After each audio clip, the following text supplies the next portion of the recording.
You're kidding. Yeah, they've been doing this nonstop. So they take somebody else's house. Yeah, and the military comes in and kicks them out. Wait, kicks out the owners of the house. Yeah. Bro, I'm not gonna lie. This is depressing as hell. If you were to, there's a different designation for like the most insane aspects of Israeli society, because like you have people living in like Tel Aviv and Israel proper, okay?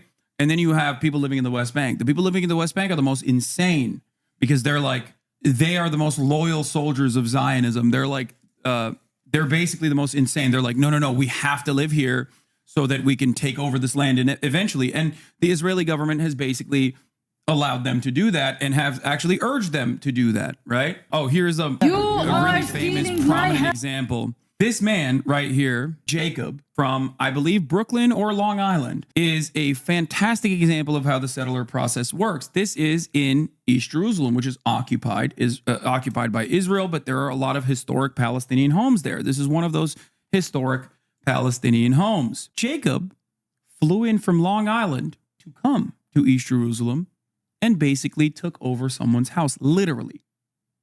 You are stealing my house. And if I don't steal it, someone else is going to steal it. No one is allowed to steal it, ya ammi.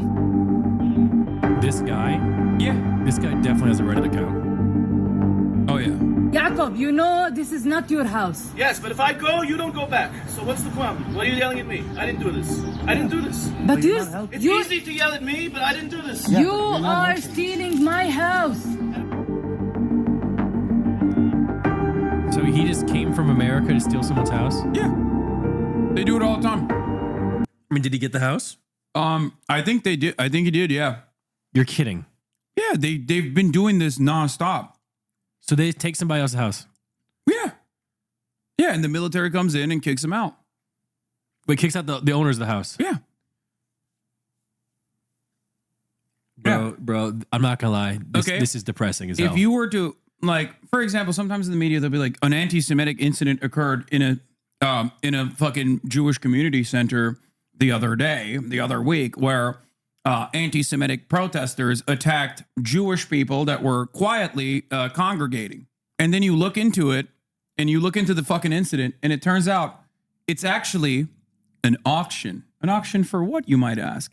An auction for houses. Houses where? Houses in the West Bank that Palestinians are occupying.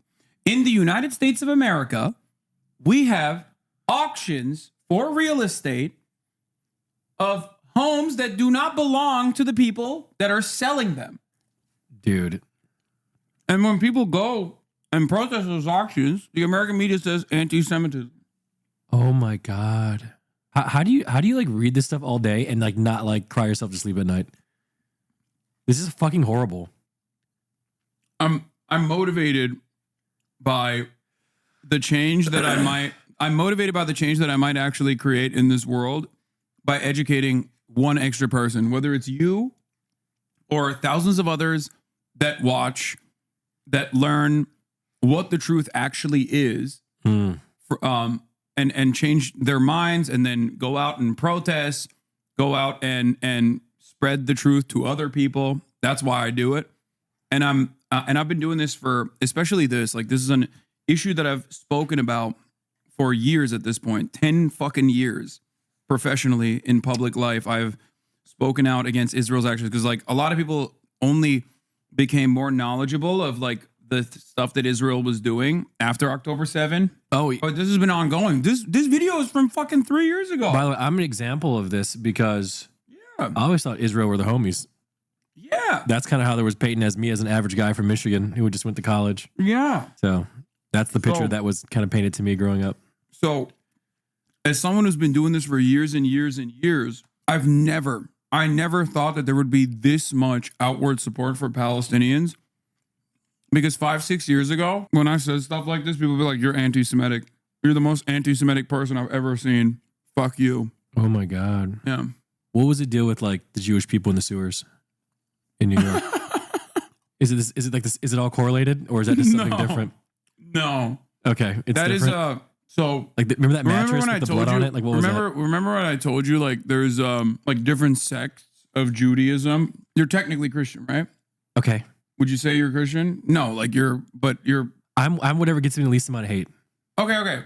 There's a reason why I'm asking you this question. Yeah, your we're both mom's Christian. You grew up Christian, right? Yeah. Okay. Every other religion is exactly like that. It's like a broad range of people who like are, not really committed believers, all the way to like the most committed fundamentalists, like as we call them. So under Judaism, there's a concept called like Orthodox Jews. This was with the hats. Yes. And the Orthodox twirly hair. Jews, but Orthodox Jews also have like different sects inside of Orthodox Judaism. Like you have the Neturei Karta that is actually committed anti-Zionist, but they still wear the hats. And then you have other kinds of like Haredi or ultra Orthodox populations in America and in Israel as well that are really, really involved in the settlement part. Okay. Yaakov probably is an Orthodox Jew, it seems. So, and they have to go in the sewers? No.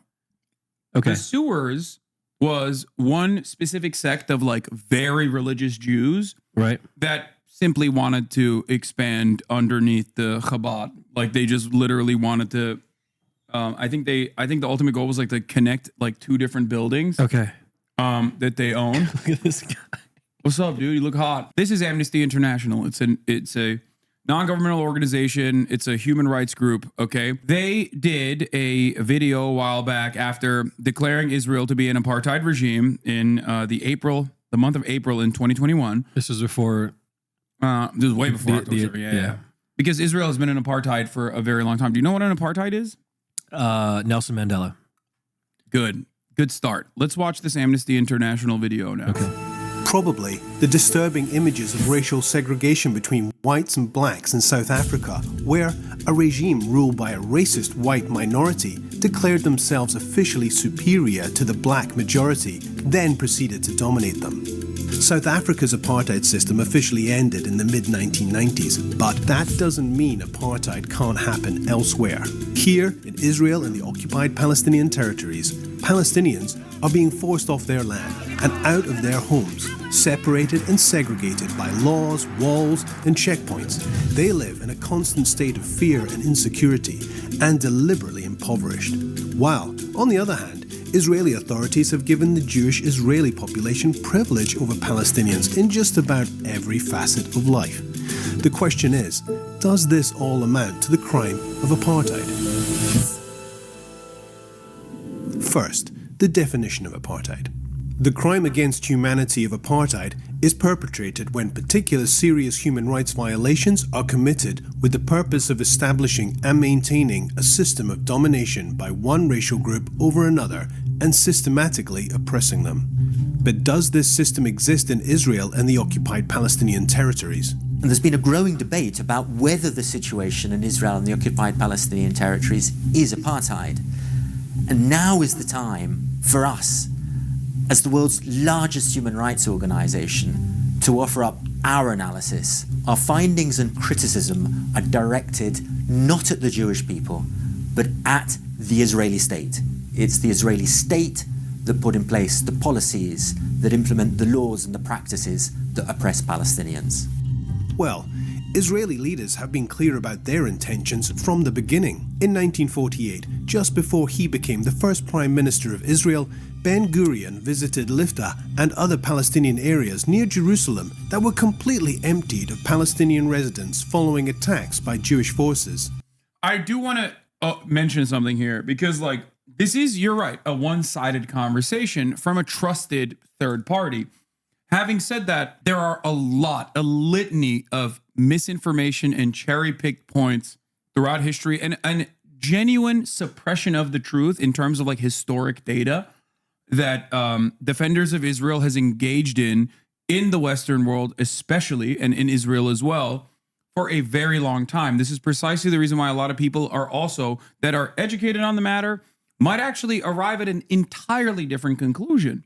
Because the way that this is talking about it is the correct way, is an accurate analysis of the events that unfolded during the Nakba, which means the catastrophe in 1948 when Israel moved on all of the Palestinian villages and basically purged Palestinians from their ancestral homelands, what they lived in, by hundreds of thousands they moved 750. They moved 750,000 Palestinians from their homes and basically forced them. This is 1948. 1948, So yes. just after World War II. Yes. And it's going to describe that right now, but the way that people who want to defend Israel, I'll just give you the alternative argument. I'll steel man their position as well. Those who are defenders of Israel will say, actually, no, that's not what happened. These Arabs, as a collective, were always angry at the Jews because they had anti-Semitism at their hearts, and they always wanted to, not live alongside Jews because they hate Jews. Like it's almost like a false notion of anti-Semitism created amongst the Arab population in the minds of defenders of Israel to make it seem as though like they have almost a Hitlerian, like Nazi style anti-Semitism. They'll even point to like a Grand Mufti, a Palestinian Grand Mufti, a religious leader that was actually a colonial religious leader that the British Empire had placed in position of power, but that wasn't ultimately a popular person at all, to be like, oh, Hitler literally talked to this guy actually, and he's the one who told Hitler to kill the Jews, right? Which is Holocaust revisionism. And it's Holocaust revisionism that was actually repeated by Benjamin Netanyahu, as a matter of fact, saying that the Palestinian Grand Mufti played a prominent role in getting Hitler to be anti-Semitic and do the final solution is unimaginable Holocaust revisionism. Only fucking Nazis would believe that shit, which Benjamin Netanyahu is. There are a lot of counter arguments to everything that they're talking about, but this is an accurate assessment of the truth. Okay. And if you are unfamiliar with the counter arguments, and if you haven't done the reading, people who are at least propagandists that want to make the truth seem different will be able to effectively wind you down. Okay, we'll be able to effectively make it seem like you're wrong. But anyway, let's continue. He stated, "There are no Arabs, 100% Jews. If we persist, it is quite possible that in the next 6 or 8 months there will be considerable changes in the country, very considerable, and to our advantage." More than 70 years later, then Prime Minister Benjamin Netanyahu posted on Instagram that Israel is not a state of all its citizens, but rather the nation-state of the Jewish people and only them. So, it's no surprise that Israel built a system of racially discriminatory laws, policies, and practices that privilege only Jewish people. And Palestinians, well, Palestinians live there too. They were there before Israel was established. But, as we will explain, they've been trapped for decades in a system that treats them as a lesser, non-Jewish racial group. Before Israel was established in 1948, Palestinians comprised most of the population, around 70%, and owned the vast majority of private land, about 90%, in what was British Mandate Palestine. Jews, many of whom had emigrated from Europe, comprised around 30% of the population, and they and Jewish institutions owned about 6.5% of the land. The port of Haifa in Palestine lies shattered by bombs and strewn with dead.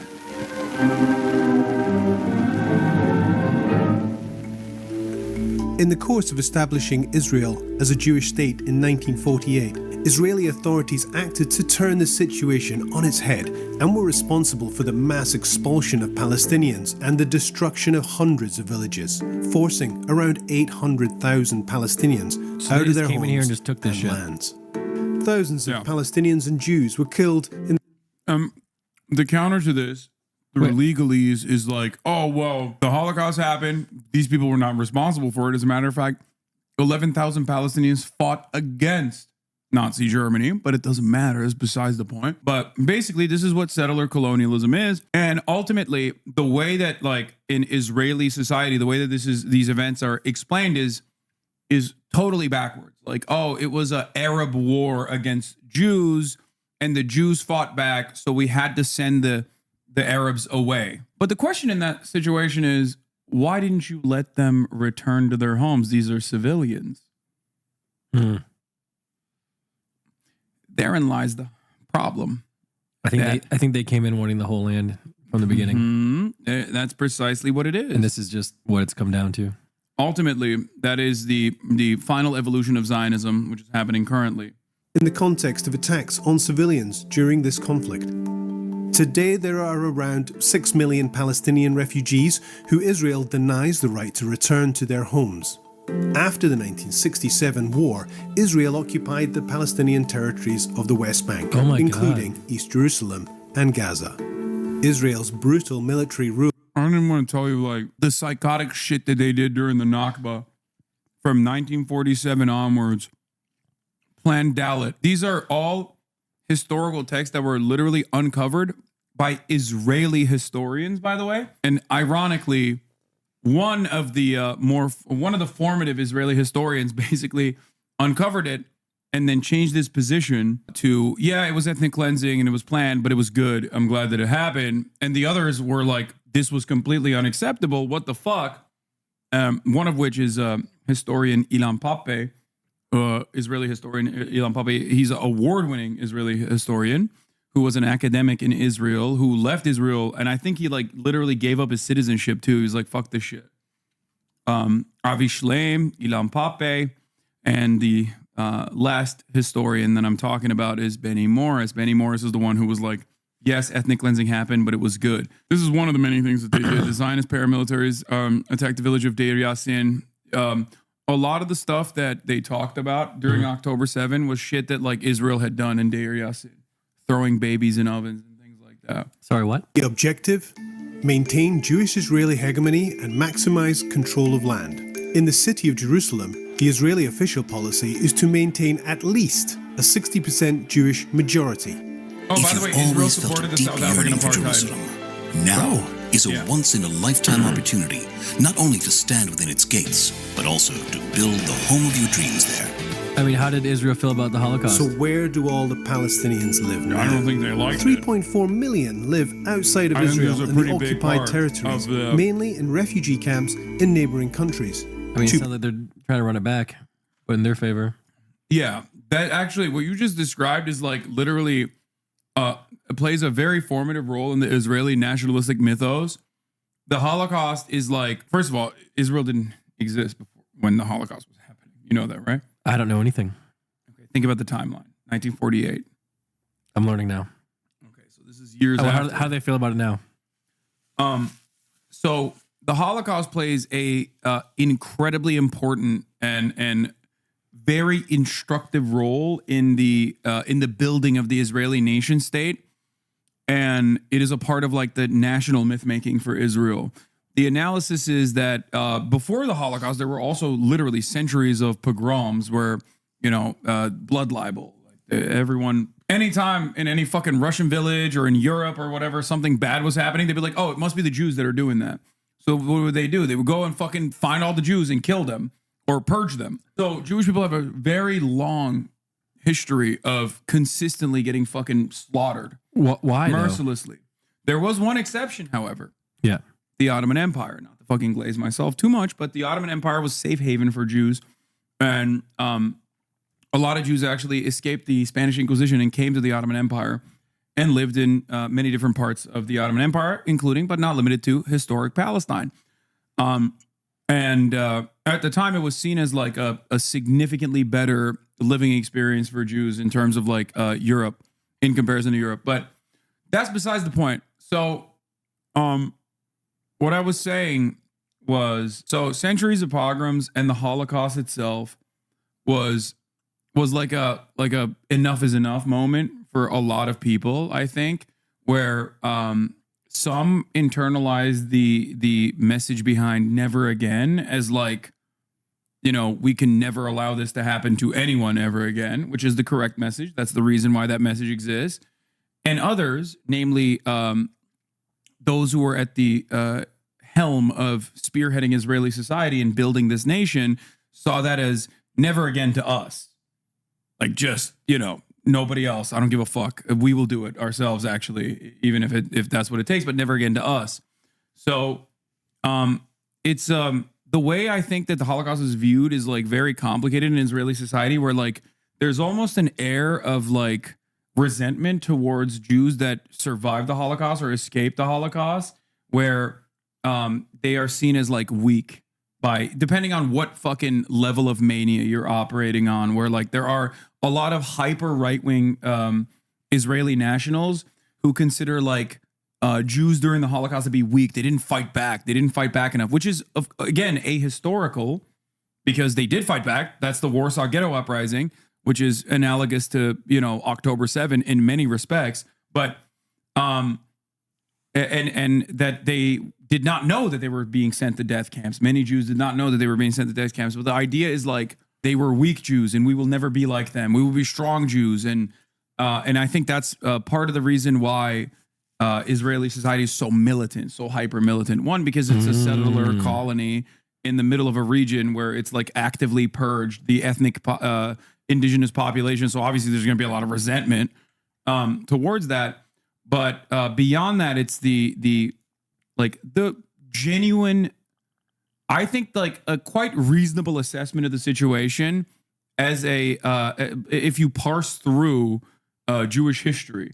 Like, it is understandable, bro. If your people are getting constantly fucking killed everywhere and being made to be the only reason why bad things are happening, then yeah, you're gonna fucking be like, holy shit, we cannot have this happen again. We got to be like super militant. And I think that complicates things a little bit if you're Jewish and learning about Jewish history, or if you're like a little bit interested about Jewish history. I think that is what complicates things, because there is an air of legitimacy to the generational trauma that Jewish people have experienced. Yeah. The problem is that generational trauma has caused Jews to be at the forefront of every single civil justice, social justice movement, civil liberty movement, including the abolition of apartheid South Africa. So while Israel was in support of apartheid South Africa, Jews played a prominent role in South African the fight against the South African apartheid. Why was Israel for it? Well, because they had their own apartheid and they wanted nukes. I think that was what it was, right? Didn't they fucking get like they developed their nuclear capabilities by collaborating with South Africa? I think. Am I mistaken on that? So Israel has nukes? Yeah. And we still give them weapons? Why? 0.5 million Palestinians live in Israel and East Jerusalem, restricted to enclaves that make up around 3% of the entire area. I remember 3 million Palestinians live in the occupied West Bank, but are only allowed to access 40% of the land to live and work. If they wanted the to rest of the area Europe, is for the Jewish Israeli settlers only. Yes, some. 2 million are trapped. So depends. The ones in Gaza are heavily restricted in their movement. The ones in the West Bank are also heavily restricted in their movement. Israel does something really fucked up where if you leave the West Bank as a Palestinian resident in the West Bank, they make it so that it's virtually impossible for you to come back. If you have residence in America as a Palestinian, they still make it really hard for you to go there and visit, but you can go and visit because they're like, yeah, you're going to fuck off and you're going to go back to America or wherever you're from. But if you are a Palestinian resident of the West Bank and you leave the West Bank, they make it like as difficult as possible to make sure that you can't come back into the West Bank. This is just insane. I'll be honest, man. It sounds like this whole area needs a nice reset, you know? Okay, bro, but, you know. Give it to me. Let me start my Paulinism there. Like, when you learn this stuff, your argument shouldn't be like, oh, man, it's just too complicated for me. Fuck it. Like, let God sort it out. Because God doesn't end up sorting it out. Israel sorts it out. You know what I mean? No, not God. In the Gaza Strip, one of the most densely populated areas in the world. Fragmentation of the Palestinian society and the dispossession of their lands are key pillars of Israel's apartheid system to maintain domination and control. But there's more. The unequal structure of nationality and status, restrictions on freedom of movement, use of military rule, denial of right to political participation or the right to peaceful protest, and cruel separation of families all add to the complex system that we see today. The world in general hasn't woken up to the fact that there is an entrenched system of oppression against Palestinians across Israel and the occupied Palestinian territories, wherever they may live, by the Israeli state. It's a system that's been put in place and maintained for decades, and it's that system that is the root cause of so many of the violations, the misery and the suffering that millions of Palestinians face on a daily basis. One way to understand this segregation and oppression is to look at the ID system. What's the ID system? Jewish Israelis have only one ID card, with a status that grants them the right to live almost anywhere they wish in the country. Yeah. They can move freely with access to healthcare and vast resources. Okay. Palestinians, on the other hand, have 4 types of ID cards, if any at all. The kind of ID card you are given determines the level of rights you can enjoy and controls where you can go and what you can do. If you hold a green card, you are subject to military rule. And if you have a green card with a Gaza address, it means you're trapped in a 365-kilometre square open-air prison under Israeli military blockade in place since 2007. Israel controls what goes in and what goes out, from children's toys to medical supplies. 90%. They literally fucking banned, at times, they call it putting the Palestinians on a diet. And they have banned, at times, things such as cookies and pasta, only for the American government to go, what the fuck? Why are you banning pasta? And then they go, okay, we'll let them have pasta. Of the people have no access to safe drinking water, 47% are unemployed, 56% live in poverty. Palestinians with a Gaza ID are forbidden from going to Jerusalem in the West Bank, even if they have family there. Some people in the West Bank are considered to live there illegally and can be deported immediately to Gaza if found by the army, even if they have been in the West Bank for decades. Whereas, if you hold a green card which has a West Bank address, then you live here. This green card means you can live within specific Also, if you're a fucking idiot and you only regurgitate whatever the fuck Israel says for its justifications for the genocide, like some former Twitch, now Kick streamers, you will look like an absolute baboon in front of knowledgeable people when you turn around and say, oh, they banned sugar, like cookies. Okay, they banned cookies and pasta because they're making bombs out of it. Is that possible? No, it's not. It's already fucking processed. It's inside of a cookie. You can't fucking, unless Palestinians have figured out something that no one else has, alchemy of that sort. Okay. You can't just fucking use cookies as a bomb making material. Listen, the Unabomber would have figured that out if it was possible. Yeah. Ted Kaczynski had an IQ of like 175. Yeah. If you read his writings, I quite the idiot, in my opinion. What he said about technology wasn't far off. Okay, but that's it. That's like kind of the only thing. Everything else was crazy, but he hit the nail on the head about the society and technology. But it was also insane, bro. Amen. Enclaves surrounded by illegal Israeli settlements. And there's a separation wall and fences built around you since 2002, which Palestinians call the apartheid wall. It's 8 meters high in places and 700 kilometers long. That's twice the height of the Berlin Wall and more than 4 times its length. 80% of it is built inside the West Bank, occupying even more Palestinian land. So they actually built a wall. There are separate roads for Israelis and Palestinians, hundreds of checkpoints scattered throughout, not to mention the 54 years of occupation, which has devastated the lives of millions of Palestinians. Palestinians with a West Bank ID can travel to Gaza or East Jerusalem, but only if they receive a permit from the military to do so. This blue ID is for Palestinians in East Jerusalem. They can travel to the occupied West Bank as well as to Israel, but they are not citizens of Israel. They have only been granted a residency status. So how do this you get means this blue one? that they cannot vote in Israeli national elections, and if they leave East Jerusalem for too long, for example, to study or work abroad. It's the only, see, this is what I was talking about. They have their residency revoked. You don't get it. Like, they don't give it to you. They don't offer it to you unless you're literally already in East Jerusalem, which is a territory that Israel literally has. All right, I'll ask you this much. Would it shock you if you were to find out that Israel has open in the laws direct goals of what the population percentage of a certain area needs to look like? Well, after finding out about all this, probably not. But like, if I were to tell you, 4 hours ago that like, did you know that Israel has an interest in maintaining a certain percentage of like the Jewish population in an area? I can't answer now because I saw earlier they said they wanted 60% or something. Yes. I saw that. Yeah. I remember. Yeah, it is literally a part of the overarching goal of the state is like, we have to keep this area 60% Jew.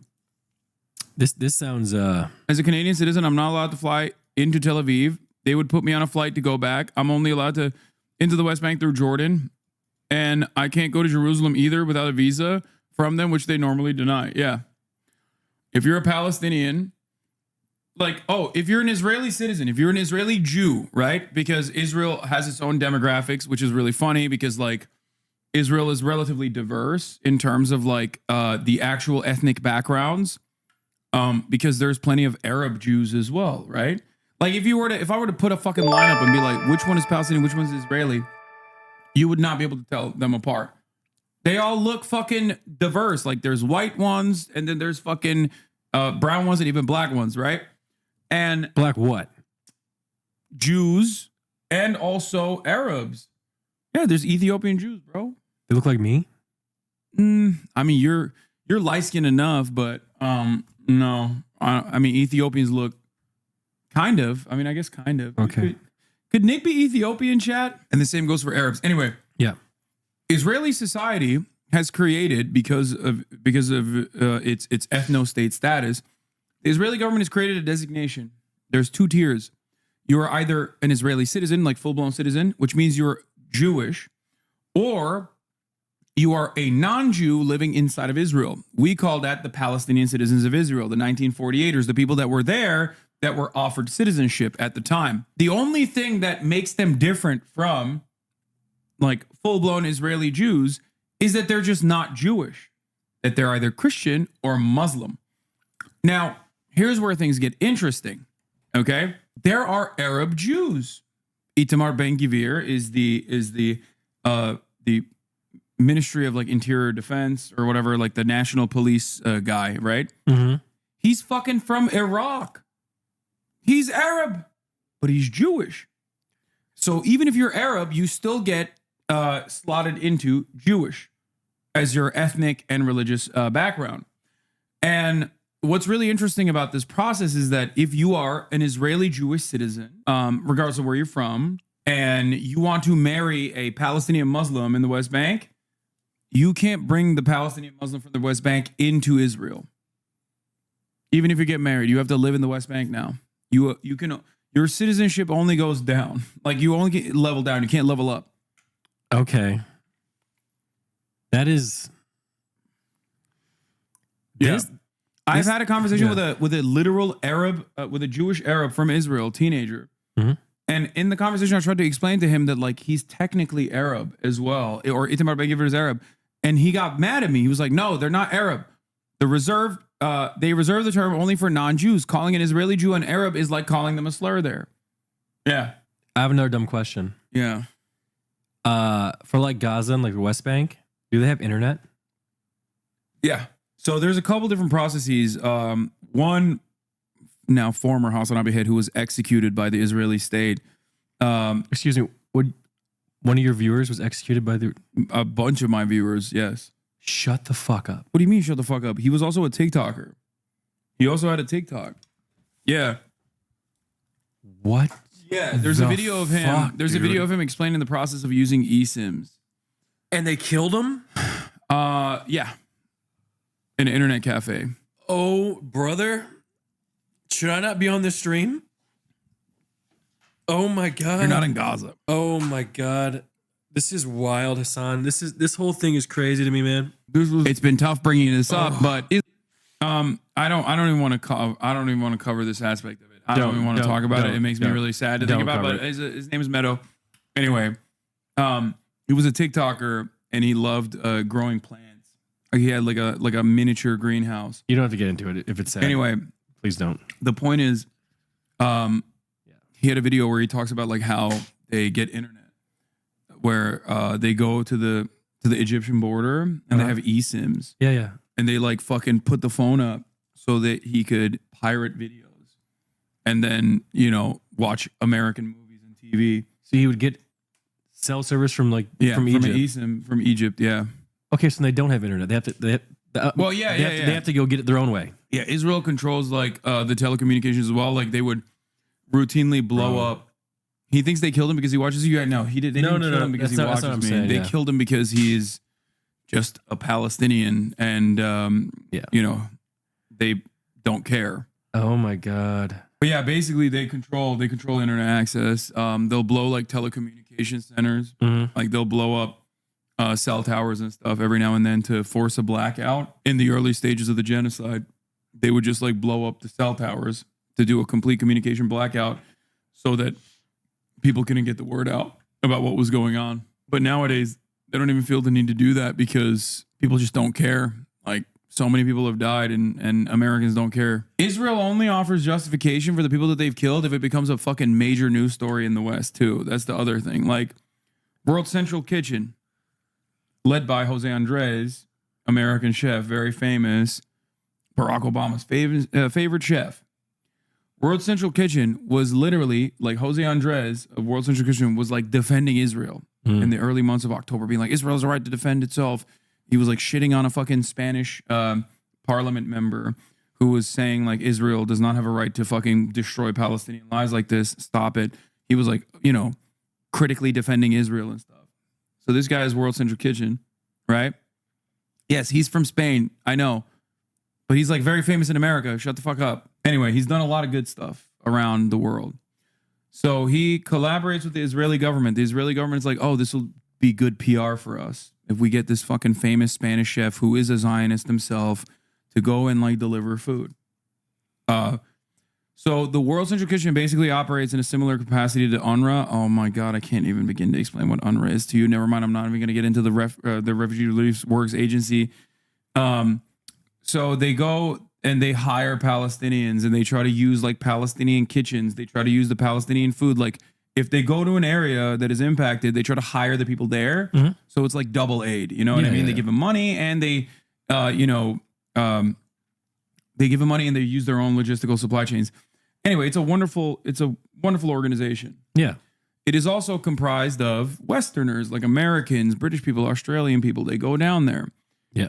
World Central Kitchen was in collaboration with the Israeli government when they were offering humanitarian aid to the Palestinians on the ground. There's a process called deconfliction. It's like a military term that it's like a military term that is used like when you're coordinating your movement in a war zone so they don't fucking kill you. Sure. Right? Ambulances do this as well. Palestinian Red Crescent does this with the Israeli government. They get killed all the time, but they're Palestinians, so that doesn't really matter to the rest of the world. But World Central Kitchen was engaging in deconfliction with the Israeli military, and they were going through the expected route. The Israeli they call it a rogue brigade, but it was just like any other fucking brigade because it's a kill zone. Triple tapped that convoy and executed 7 World Central Kitchen humanitarian aid workers. This was a major news story for a week. Including the guy from Spain? No, not Jose Andres. He's still alive. But he changed his attitude about Israel quite dramatically after that experience where he was like, what the fuck are you doing? You just killed my friends. But only after that, he, changed his tune on Israel and the genocide. Not that it matters because nothing came of it. No changes were made. The people that engaged in the act got barely a fucking slap on the wrist. Dude. Yeah. Is that them? Yeah. Oh my goodness. Yeah. Israel slaughters Americans. Israel slaughters people from Australia, Poland, USA and Canada, UK. Even the LA Times actually said UCLA cancels classes after counter-protesters violently attack pro-Palestinian camp. This was actually an interesting instance where mainstream media basically said counter-protesters, pro-Israeli counter-protesters, violently attacked the pro-Palestinian camp. But watch what happens quickly. Mainstream media being like, yeah, listen up, big dog. You guys f***ed up a little bit. Dismantle the pro-Palestinian camp. Wait, check out the LA Times headline now. Much more ambiguous. No. Dude, are you serious? After violent protests at UCLA, UC president launches investigation into response. Why'd they change it? They changed it because it was too fucking anti-Israel. In real time, we watched it happen. They were like, all right, well, maybe the first headline wasn't great. We should... They definitely... Yeah, look. Yeah. Gunfire kills, wounds dozens in hospital, encircled by Israeli tanks. Who did it? They definitely know who you are. Who fucking did it, bro? Who did it? Gunfire kills, wounds dozens in hospital, as though this is a fucking naturally occurring phenomenon, you know, in Gaza. It's just how it works. Bro, this whole thing is just honestly horrifying. Yeah. And I mean, they do this for a lot of shit. It's not just for like Israel, you know? Whenever there is capital interest, you will always have similar things happen. So I got a question. What? So when you see an article like this, what you probably do is look into it more to see what actually happened, right? Is that how it works? Yeah. Because the average person will see his article and move on with their day. Yeah, and that's the informed person. The average person doesn't know or give a fuck about any of this shit. But the informed population that want to learn about it will read these articles and will, you know, their takeaway will be whatever the fuck the article wants you to think. Like an LSF thread. I don't know why you would compare it to LSF in that regard, but I guess it's correct. Because people read the titles and just assume that's what happened. Yeah, you're right. That's not wrong. And they clip chimp too. Yeah. Holy man, like you got to put in a lot of effort if you really want to know what's going on. Yeah, it's not easy. It's not easy. And that's why I also consistently try to tell people that are like newcomers in this community, like everything you've heard about me has a very specific purpose. It is to sully my reputation. To I make always sure defend that, you, by the way, in the morning. to make sure that, I know, to make sure that like you don't come in here with a clear mind or a clear conscience and a level of charitability. Your impact in here is supposed to be uncharitable so that you don't listen to what I have to say and you've already automatically declared me someone who is like biased against your interests and it's someone who is like sinister. I know this stuff's cooked because I talked to my dad about this once and the things that he was saying blew my mind. I'm like, Dad, I can't believe you just said this. Yeah. Because he, especially with like the drops, like when they were dropping the stuff, it was crazy. Your videos on the Lebanon pager attack? Yeah. Remember when Israel blew up pagers in Lebanon? That was recently. Yeah. Like 7 days ago. Israel has since killed 800 people in Lebanon. With pagers. No, with fucking direct bombing campaigns. But at the time they killed like, I think 11 with the pagers, including 2 children, right? And they maimed up like 3,000 people on top of that. And the media covered it as like this phenomenal instance of espionage against a scary enemy combatant. They blew up civilian communications devices after infiltrating a supply chain, not knowing who ended up with those fucking pagers at all. And yet, of course, they killed a bunch of people that were civilians in the process. You can't even kill enemy combatants when they're not in war anyway. That's still a war crime regardless. It was a war crime after a war crime. It was a double war crime. It was an act of terror. And that's precisely what it did. It caused psychological trauma to the civilian population that was worried about their fucking household goods. They were like, is my fucking toaster going to explode next? That's what happened. Oh my God. That is an act of terror. The media literally covered it as though it was actually a phenomenal tactical instance of Israeli espionage. And a lot of people don't actually scratch the surface. They just look at that and they go, yeah, you know what? This is great. 4-year-old Lebanese girl Naya Ghazi was among the 14 Israel killed today. Her body was recovered several hours later from under the rubble. Thank you. I mean, we're not going to see her blow up, are we? Or anything like that? Okay, please. Why would that be awesome if you're blowing up civilians with pagers? Because it's the enemy. They're killing enemies. They're killing Arabs. And the Arabs that die as collateral damage is simply just like Arabs that shouldn't have been in the way. Okay? That's what it is. That's how dehumanization works.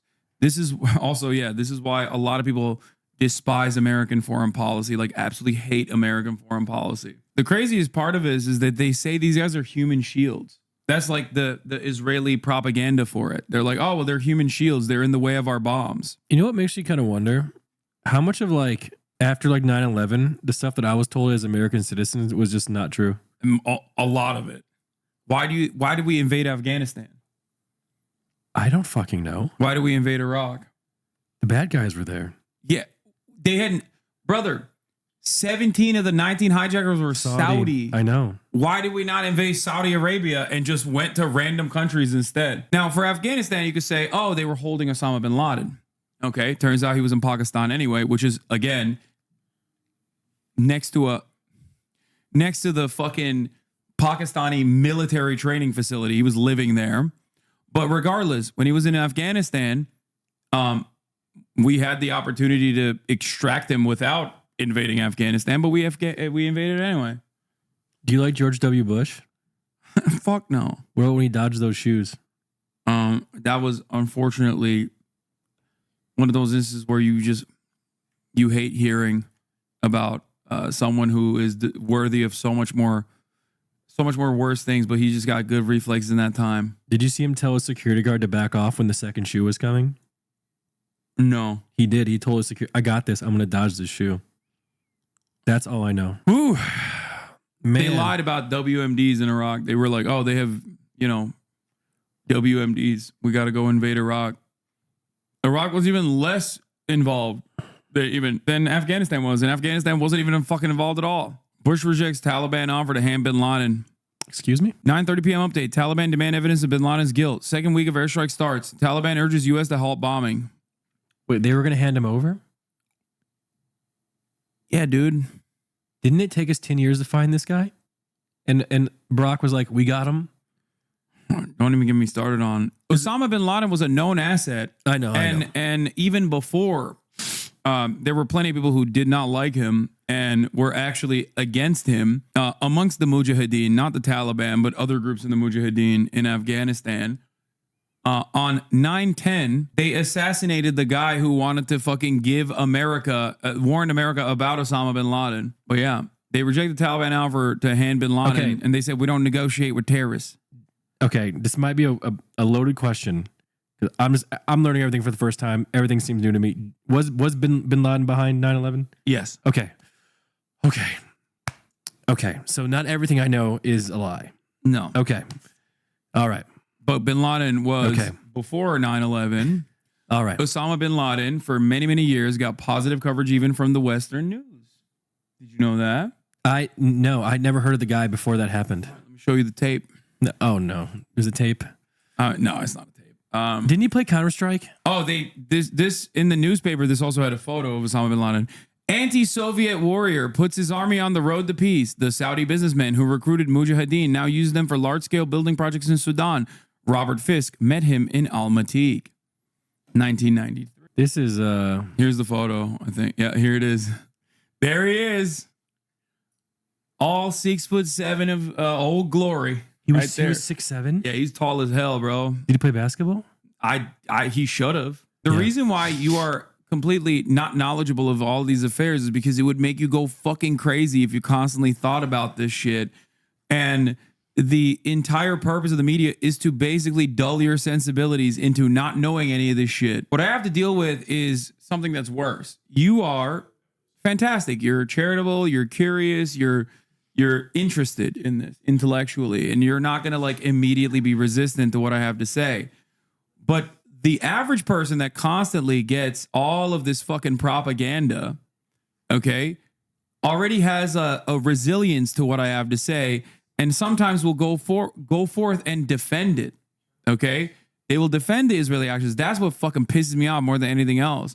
Motherfuckers that are not knowledgeable come in here and repeat talking points that they heard from some fucking YouTuber who is also not knowledgeable on the issue, but they're also like, now the person is repeating a person that didn't already have like the full scope of the story and are like not even remembering the talking points correctly.